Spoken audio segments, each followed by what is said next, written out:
This is a cricket podcast. Is this coming to the end of Kane Williamson's career now? Like, this one's going to be a really tough one to come back from. Two mates obsessed with the game.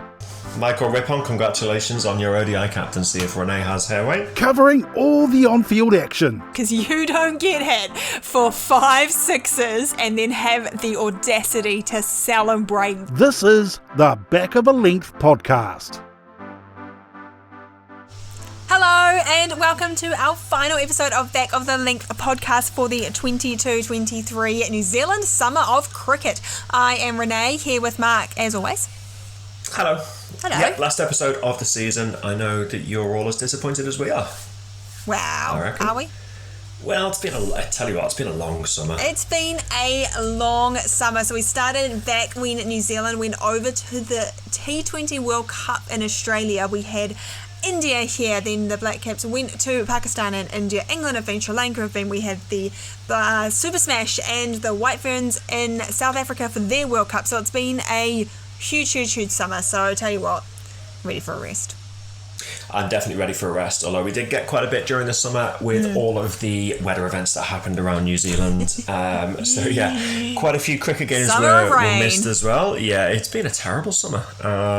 But from a cricketing perspective, been pretty awesome, I have to say.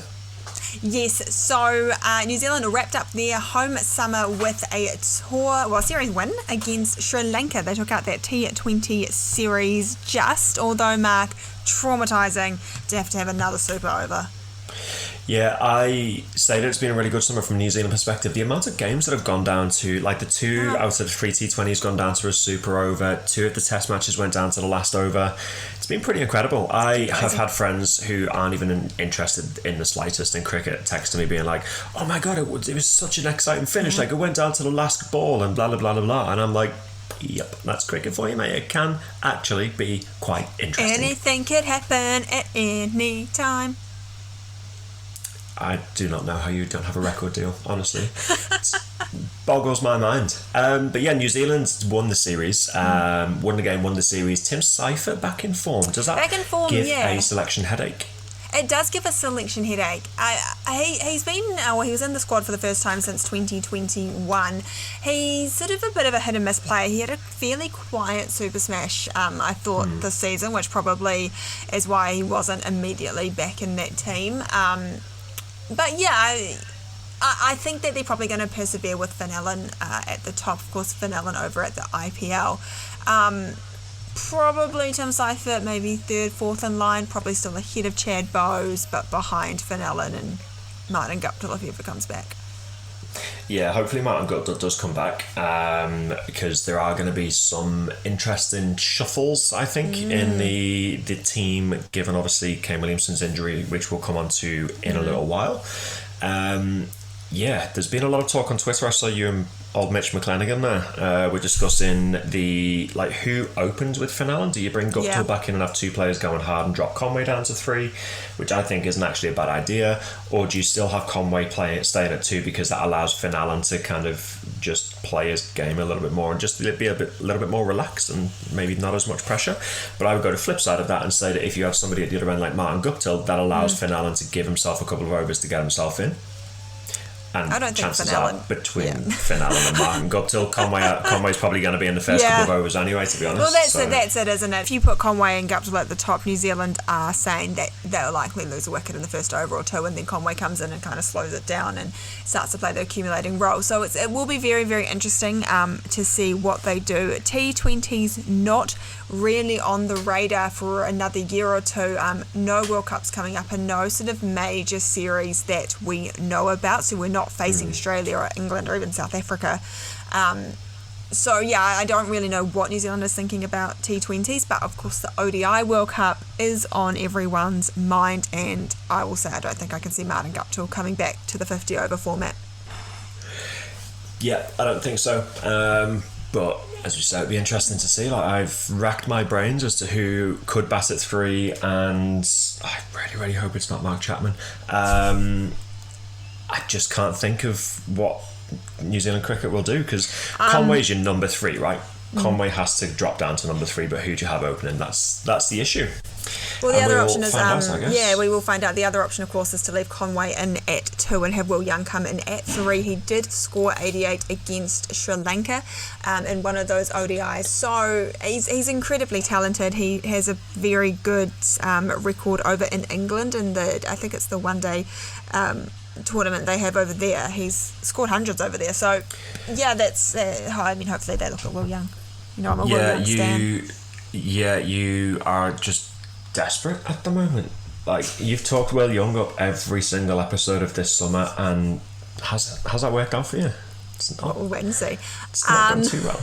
So, as we said, New Zealand ending their home summer with a series win, but they are already on a plane over to Pakistan. They are going to be playing a 3-match ODI series and a 3-match T20 series. Now, having talked up Tim Seifert, he actually won't be travelling on this tour. He is staying at home awaiting the birth of his first child. So, into the squad for him comes Cole McConkey. They are also taking over Dane Cleaver and Blair Tickner as an extended squad, 15-man squad to Pakistan. Yeah. Makes sense.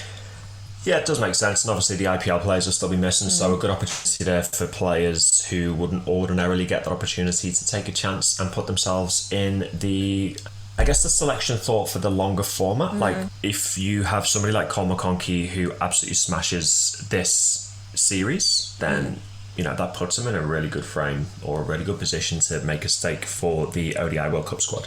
It does, and it also puts them in a good chance to get into, I think they call it the Vitality Blast over in England, that plays across the New Zealand winter. So if players can start picking up contracts there and just consistently play, it's all good for the game. I know also a number of players have time to go and do the Caribbean League, I believe. That's where, Cricket League, that's where Tim Seifert often plays across that format of late August when there is no New Zealand short form cricket going on. So that will be an interesting series. Yeah, it'll be one that we will keep an eye on. We'll be over the social medias. Not in your ears, but we will be on your eyes. And we'll let you guys decide whether that's a positive or a negative for you. You will. Okay, before we wrap up, let's quickly talk about Kane Williamson. Sustained an injury fielding in the IPL, has basically buggered his ACL in his knee, I believe, and will likely be out of the World Cup, as we just said. Now, tell you what, Mark, don't blame the IPL for that on Twitter, because those fans will come for you. The hard way. I really enjoyed seeing some of the tweets that you got. Look. They're very defensive. I have to say, they're very defensive in a passionate way. Like, it's not like you did get some tweets that were a little bit like.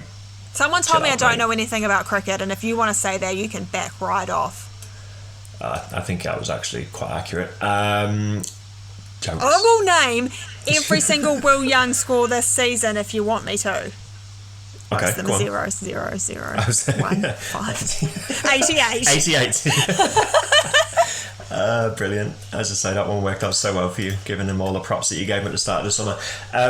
You did get a lot of backlash about that comment.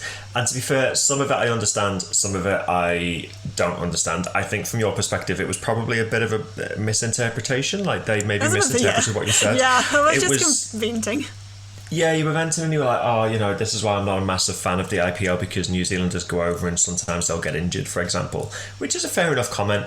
At this time of year, they'd be winding down, they'd be having a bit of a rest until, preparing for the World Cup and stuff. But also, on the flip side, without the IPL, you wouldn't have the players getting the opportunities in the Indian conditions as regular as they do. So, 50-50 about that one. I see where you're coming from, but I could see also how beneficial the likes of the IPL is to cricket in general. Yeah, and I put on the tweet, like, this is the 1 millionth reason that I don't like the IPL. So bad. Can you name the other 999,999, please?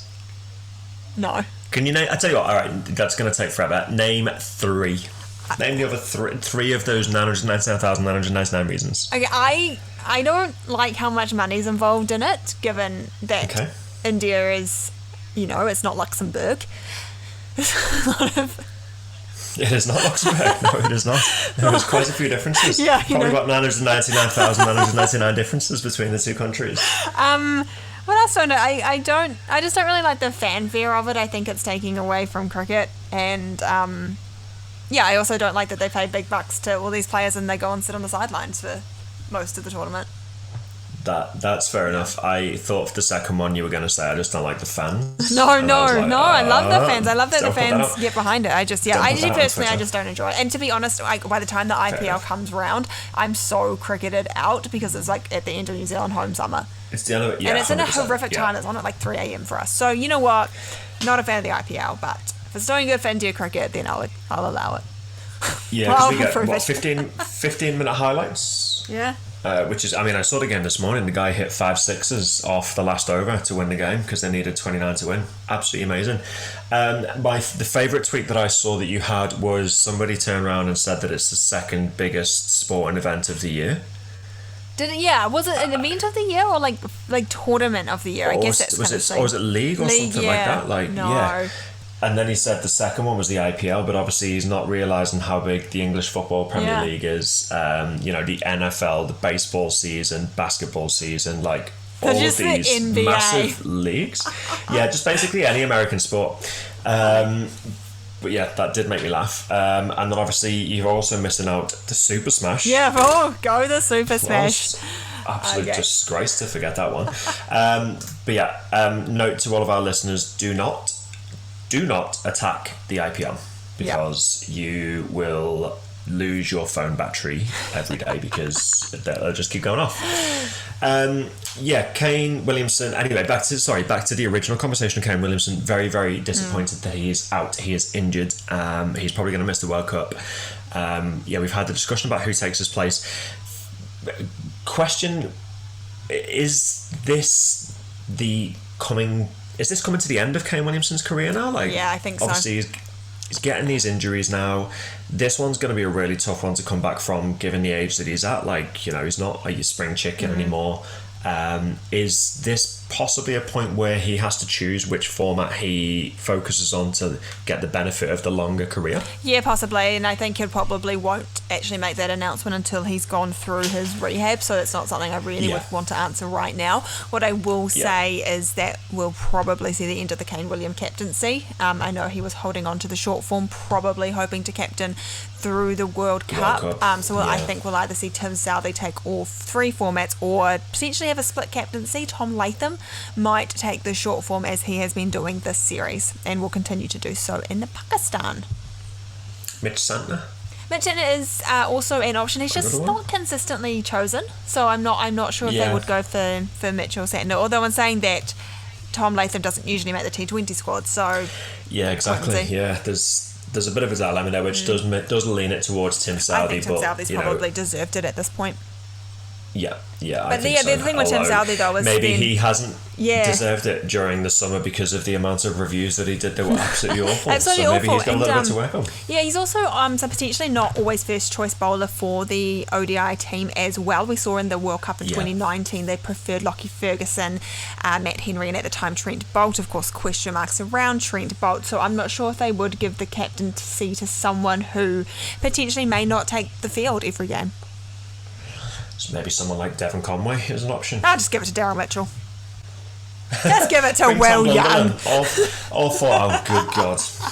Michael Rippon, congratulations on your ODI captaincy if Renee has her way. Okay. Yeah, be really interested to hear whether you do believe that potentially is Kane Williamson's career winding down. Please do let us know. Get in touch on the socials, the usual places. Back of a Length Little _ on Twitter, Back of a Length Instagram, and Back of a Length podcast on Facebook. Yes, we are going to wrap up with 2 first 11s this week. Oh my gosh. I know, and double shock, I've actually had a bit of a say in both of these, which is amazing. So we're going to wrap up with the first 11 of highlights and the first 11 of lowlights from across the summer. We've picked alternatively 6 and 5 and 5 and 6 makes 11. Fun fact. That doesn't make 22, but that's okay. Or 22 in total. So we've each picked Sorry. 11 players split across 2 first 11. So we're going to start. So pedantic. We're going to start with the first 11 of highlights, and I've got number 1. I think we should. Or do you want to start with lowlights? I think we should start on lowlights. Okay, we'll start on lowlights. Finish on the highlights. Okay, yep, we'll do that. From a positive perspective. Okay. Yep, and I've got the final one. Okay, you go. Opener of first 11 of lowlights. number 1, lowlights of the season, Zach Crawley. Can't buy a run. Yeah, fair. But great fielder on the third man boundary. So I was torn between whether that was a highlight or a low light, but for me, low light was just the fact that he can't buy a run. Yep. So, yeah. I've gone very controversial for my number 2. I've gone Devon Conway for getting 2 at Black Cats vs England at the Gabba in the World Cup because I was there and I was so excited to watch him play, and he got 2. I was pretty grumpy about that. Yeah, 2, that was disappointing. But to be fair, we are the champions. We did have the best team and still probably do have the best team. Number 3 is not controversial for me whatsoever. It's controversial that he still somehow gets a place in the Black Cap squad, Mark Chapman. Fair enough. He did hit a 6 to basically help us win the game on Saturday, but we'll gloss over that. Not good enough. 1-6 maketh not a good cricketer. Fair enough. Okay, number 4, I have gone with Will Young because I have called for Will Young's maiden Test century all season and I did not get it. So you know what, Will Young? I am mad. Amazing. Yeah, I'm fully behind that one because I expected that your positive energy was going to flow through. Obviously, he doesn't listen to this podcast and therefore he deserves to be at number 4. Number 5, no surprise, Henry Nicholls. Yes. All right. I'll allow it. 1-200 doesn't make up for the under 20 scores for most of the season. Okay, and at 6, I've gone Michael Bracewell for that disgusting run out during that Wellington test where he basically dawdled to the wicket and got out. I've taken your one, haven't I? That's really unfortunate because I had Michael Bracewell at 7 and now I need to think on the fly about who I'm going to put in at number 7. And this was the one that I struggled with. It took me about half an hour to think about who I was going to have at number 7 because I was trying to get a wicket keeper in. And therefore, my number 7 is going to be Tom Latham. ODI Tom Latham. What? No, it's not. Well, I just don't think he scored that many runs. Oh, no, this is going to be... No, this is not going to be... This is not going to go well. Right, let me think about a better number 7 then. But he hasn't done anything. This is why I'm saying ODI Tom Latham, because he hasn't done anything. Alright, given that you've taken my number 7 and we need a wicketkeeper, I'm going to go Ben Foakes. Oh, yeah. Purely because of that one where he basically fell flat on his face. That's right. And got stumped in the second test. So that was an absolute low light. That's fair. Okay, 8, I've gone Michael Rippon. Where have you been all season, Michael Rippon? I specifically designed... got Mark's approval to have this Michael Rippon klaxon, and I think we haven't used it enough. So where have you been? You've been injured, you've been sitting running drinks in Pakistan, we haven't even seen you in the latest squad. So you know what, Michael Rippon, I'm disappointed in you. You're actually in my highlights, Michael Rippon. You're in my highlights 11 because we haven't heard much of you this season. It's been my personal highlight of this particular season.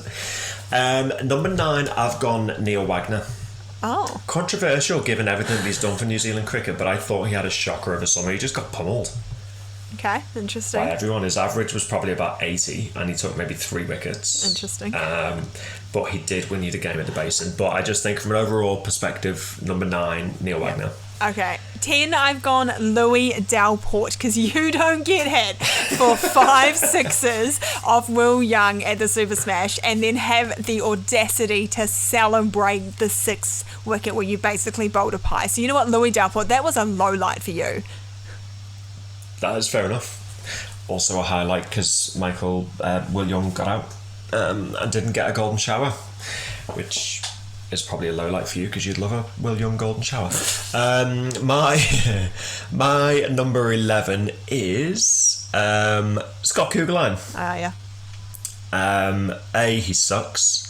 B, New Zealand cricket suck for having him as a conversation at all this summer. So that's my number 11 and we'll move on very swiftly from that one. We'll go to the highlights of the season. These are our top 11 moments and I'm going to start with number 1 and I'm going to go international. Oh. And I'm going to say Usman Khawaja for scoring a near 200 in Pakistan. Like the comeback of Usman Khawaja this year has been top level. I'm so happy for him and I hate Australians. Like I absolutely hate them. But on Usman Khawaja, like number 1 Australian, one of the best players in the world at the moment for me. Yeah, I apologise to any of our Australian listeners. I don't. We obviously love you because you... Not really. allow us to do what we do, but obviously Renee's not as grateful. Number 2, I've gone Ben Duckett. Yeah. I thought he came into the England team this summer, New Zealand summer, and did a really good job at the top of the order.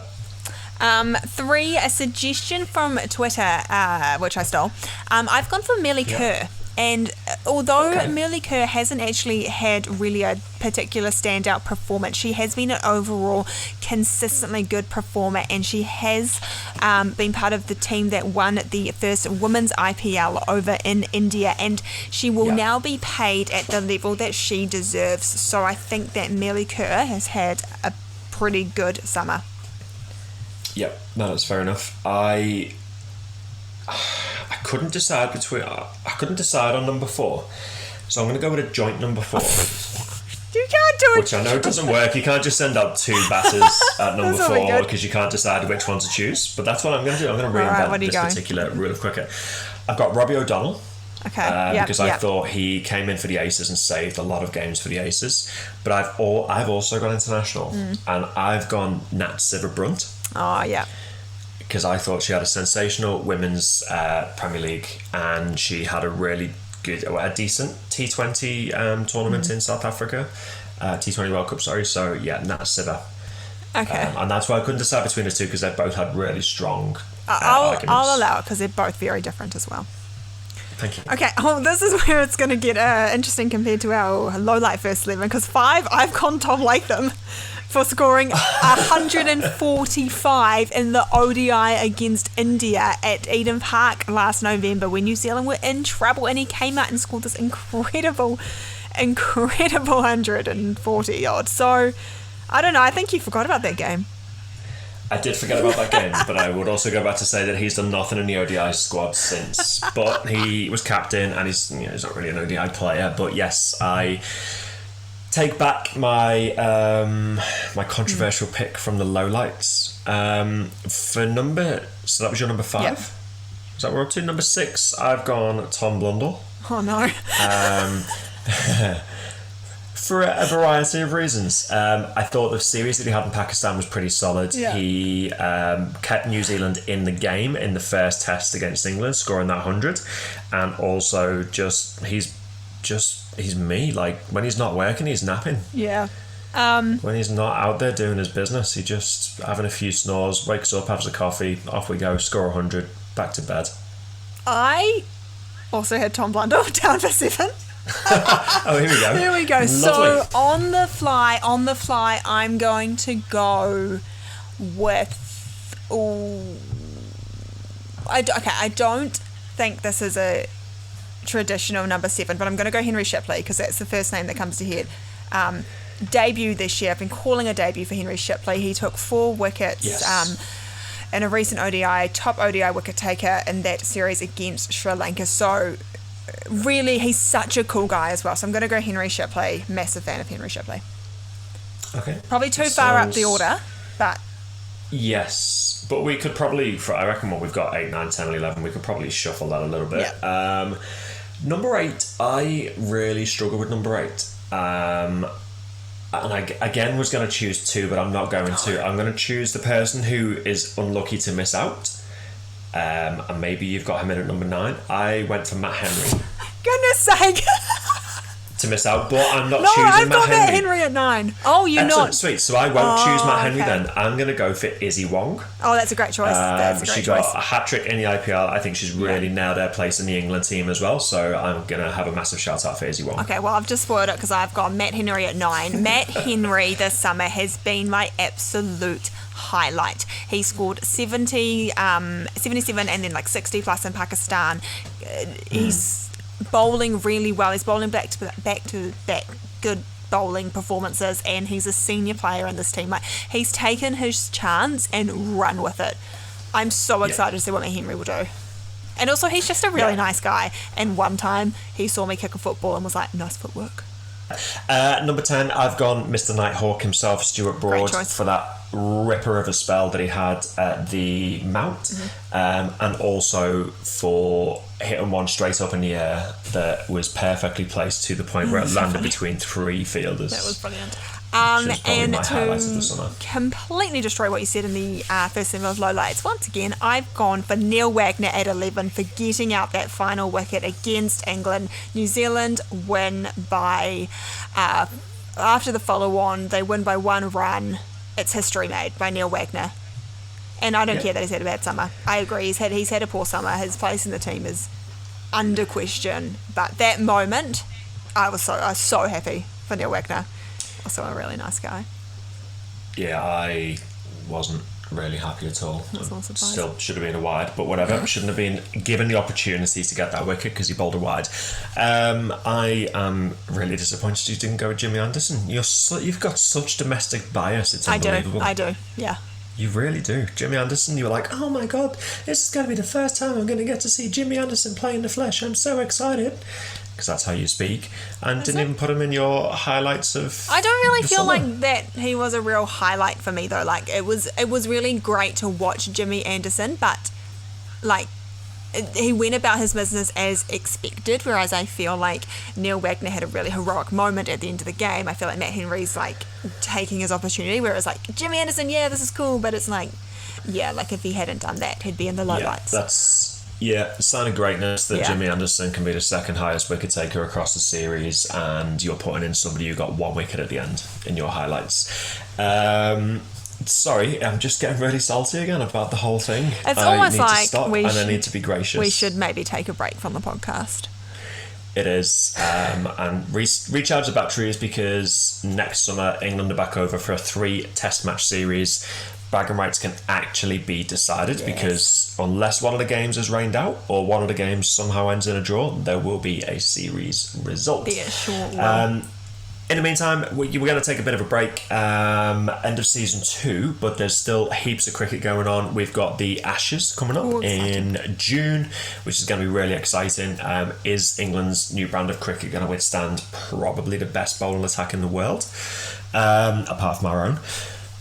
We've got the T20 World Cup in India in September, and then we'll probably be back around October, November time to fill your ear holes again for another 6 months of just delightful chatter. Thank you everyone who joined in across the season, mostly over on Twitter, giving us shout outs, all the new friends we made. We've had an absolute blast this season, and we're really excited to come back after winter and after New Zealand has the World Cup. Probably not. Good one. I love ending on a joke, and we'll probably end it there, to be honest, because obviously England are going to win. Josh Butler is in the form of his life, but that's okay. Anyway, thank you guys so much for your contributions throughout this summer. Thank you to everybody that we've met at the grounds, everybody who's took part in social media, everyone who's basically allowed us to do what we do. We really appreciate it. We hope you've enjoyed it, and we hope you'll be back next season, because we will be. We sure will be. But for now, bye. Bye.